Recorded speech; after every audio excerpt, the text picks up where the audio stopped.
இன்றைக்கி என்ன பார்க்க போகிறோம்னா ஒரு இட்லி மாவு டைப் தான் பார்க்க போகிறோம். இட்லி மாவில் என்ன பார்க்க போகிறோம்னா பச்சரிசி கலந்து இட்லி மாவு அரைக்கிறது எப்படி, பச்சரிசி போட்டால் இட்லி ஹார்டாக வருமா, நல்லா இருக்குமா, நல்லா இருக்காதா அப்படிங்கிறதுக்கு இன்றைக்கி எவ்வளவு கலந்து போட்டால் இட்லி நல்லா வரும், சாஃப்டாக வரும், அதிலேயே தோசையும் நம்ம ஊற்றிக்கலாம். அப்போ அதுக்கு எந்த அளவுக்கு போட்டால் கரெக்டாக இருக்கும் அப்படிங்கிற கரெக்டான அளவு சொல்கிறேன். ஃபுல்லாக நோட் பண்ணிங்கன்னா உங்களுக்கு தெரியும். இப்போ பார்த்தீங்கன்னா இந்த உங்களோட டம்ளர் கணக்கோ இல்லை படிக்கணக்கோ எடுத்துக்கோங்க. இதால் 4 போட போகிறேன். நான் இதால் 4 ரேஷன் புழுங்கல் அரிசி போட போகிறேன். நல்லா பார்த்துங்க. நீங்கள் டம்ளர் எடுத்தீங்கன்னா டம்ளரால் 4 போட்டுக்கோங்க.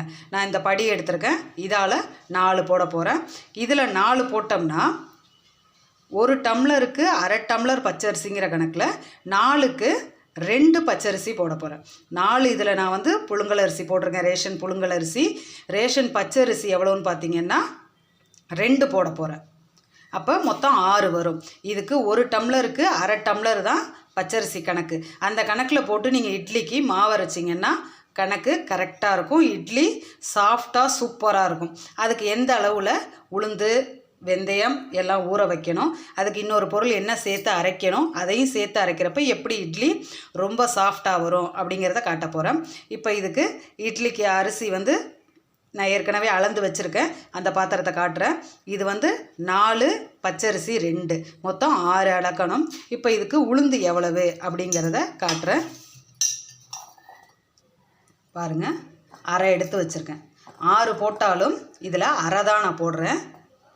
நல்லா பார்த்துங்க, ஒரு இதில் அரை தான் எடுத்து வச்சுருக்கேன். கரெக்டாக பாதி எடுத்துருக்கேன். 6 அரிசி போட்டாலும் இதில் பாதி தான் போட்டிருக்கேன் நான். இதுக்கு வெந்தயம் எவ்வளவு போடுறது அப்படின்னு பார்த்தீங்கன்னா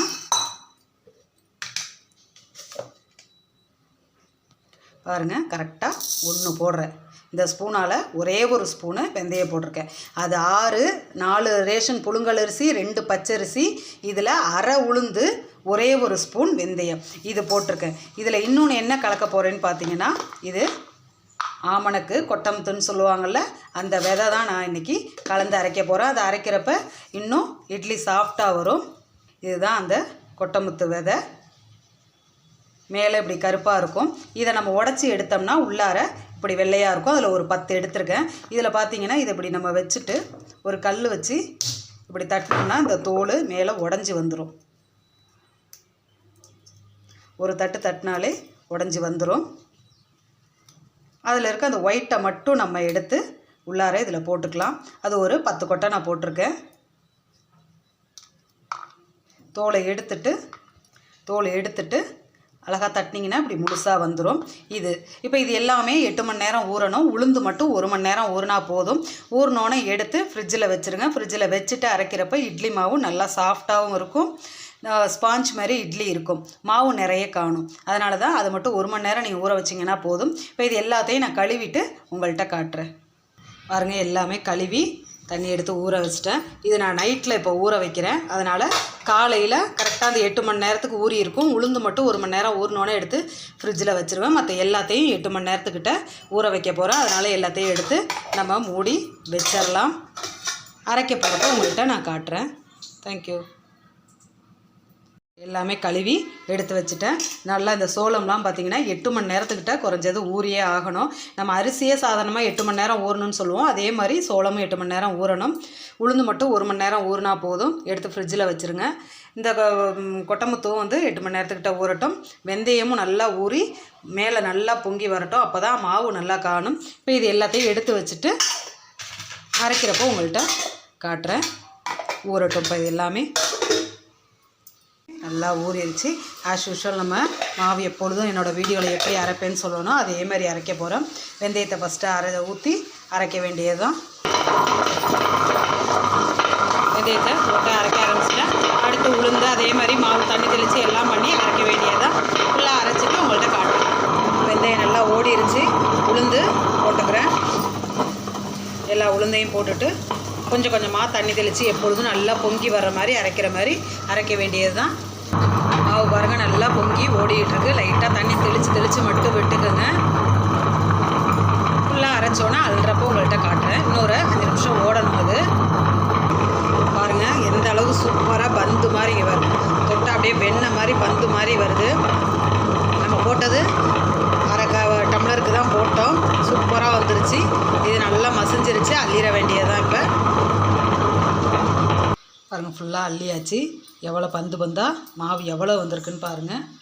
டப்பா வந்திருக்கு. நம்ம போட்டது அரை இதுதான் ஃபுல்லாக அள்ளியாச்சு. இப்போ அடுத்தது இதில் அரிசி அரைக்கிறதோட நான் கொட்டமுத்து போட்டுக்கிறேன். இதில் இப்போ அரிசியே போட்டுடலாம். அரிசி போட்டு ஓடிட்டுருக்கு. இதுக்கு தேவையான அளவுக்கு உப்பு இதில் போட்டுறேன் நான். இதுக்கு தேவையான அளவு தண்ணி வரைக்கும் எல்லாமே ஊற்றியாச்சு. அதனால் இது பாட்டுக்கு ஓடட்டும். ஃபுல்லாக மசிஞ்சோன்னா அள்ளிக்கலாம். ஃபுல்லாக ஓடி முடிச்சிருச்சு. நல்லா நைஸாக வேணுங்கிற அளவுக்கு கரெக்டான அளவு பதத்தில் வந்துட்டு இப்போ இதை அள்ளிட வேண்டியதான். ஃபுல்லாக எல்லாத்தையும் அள்ளியாச்சு. இது நல்லா இனி கலந்துட வேண்டியதான். கை வச்சு நல்லா கலக்குங்க. அப்போ தான் மாவு நல்லா பொங்கி வரும். அரைச்சி நல்லா கரைச்சி எடுத்து வச்சாச்சு. கரெக்டாக பாதி டப்பாவுக்கு இருக்குது. நல்லா பொங்கி வந்தோடனே நம்ம இட்லி ஊற்றுறப்ப காட்டுறேன். இப்போ பொங்கி இருக்குன்னு பாருங்கள். சூப்பராக பொங்கி எவ்வளோ தூரம் வந்திருக்குன்னு பாருங்கள். சூப்பராக பொங்கி இருக்குது.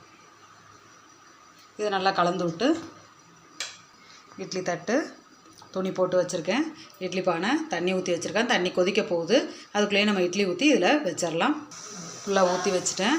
தண்ணி நல்லா கொதிக்குது. எடுத்து உள்ளார வச்சிடலாம். ஒரு 5 நிமிஷத்தில் வெந்துடும். வெந்தோடனே எடுத்து பார்ப்போம். பாருங்கள், சூப்பராக வந்து எப்படி புஷ்ஷுன்னு நிற்கிதுன்னு நல்லா வெந்துருச்சு. எடுத்து கொட்ட ஆரம்பிச்சிட வேண்டியதான். கொட்டியாச்சு. எடுத்துடலாம்.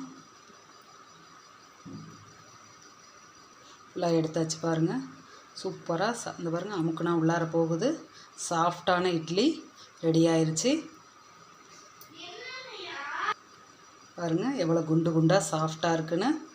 இந்த வீடியோ உங்களுக்கு பிடிச்சிருந்துச்சுன்னா லைக் பண்ணுங்கள், ஷேர் பண்ணுங்கள், கமெண்ட் பண்ணுங்கள், சப்ஸ்கிரைப் பண்ணுங்கள். தேங்க்யூ.